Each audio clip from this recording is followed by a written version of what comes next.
हे मृत्युंजय महादेव त्राहि मां शरणागतम जन्म मृत्यू जरा व्याधी पीडितम कर्मबंधनै। ओम नमः शिवाय। हर हर महादेव। मी पंडित आचार्य माधव शास्त्री गुरुजी त्र्यंबकेश्वरमधून तुमच्या सर्वांचं माझ्या यूट्यूब चॅनलमध्ये स्वागत करतो।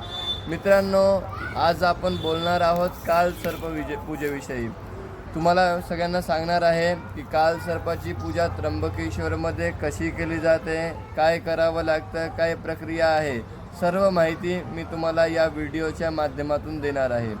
मित्रांनो, जेव्हा आपल्या जन्मपत्रिकेमध्ये राहू आणि केतू यांच्या अंतर्दृष्टीमध्ये किंवा म्हणता येईल छायेमध्ये जेव्हा कोणते ग्रह बसतात किंवा ग्रहांची दृष्टी पडते, तेव्हा आपल्या जन्मपत्रिकेमध्ये कालसर्प दोष निर्माण होतो।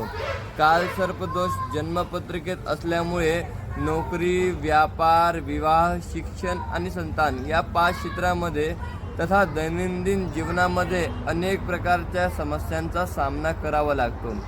तर कालसर्प मुक्त करण्यासाठी किंवा कालसर्प दोष जन्मपत्रिकेतून दोषमुक्त करण्यासाठी शास्त्रामध्ये जे सर्वोत्तम स्थान सांगितलं गेलेलं आहे ते म्हणजे त्र्यंबकेश्वर, जे नाशिक महाराष्ट्रामध्ये आहे।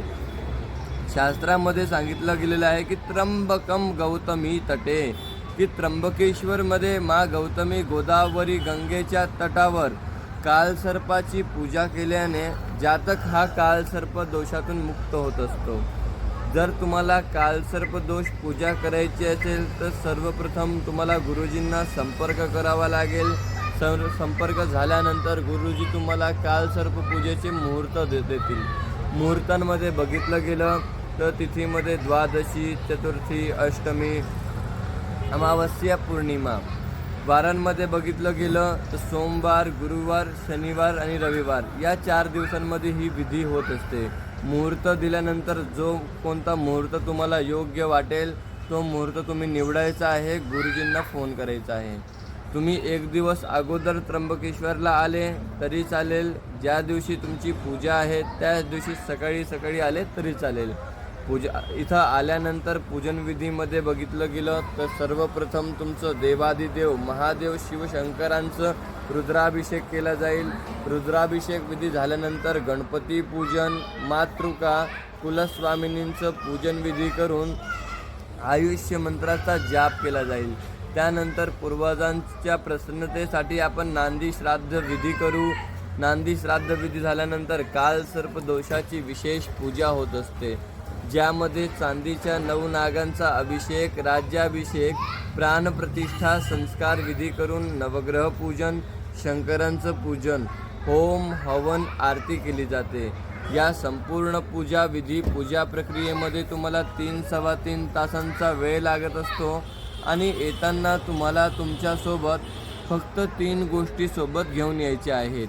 पहिली गोष्ट म्हणजे तुमच्या पूर्वजांची नावे, जे पण कोणी पूर्वज तुमच्या फॅमिलीमध्ये एक्सपायर झाले असतील, ज्यांचं कोणाचं नाव तुम्हाला माहिती असणार, त्या सर्वांचं नाव एका कागदावर लिहून घेऊन या।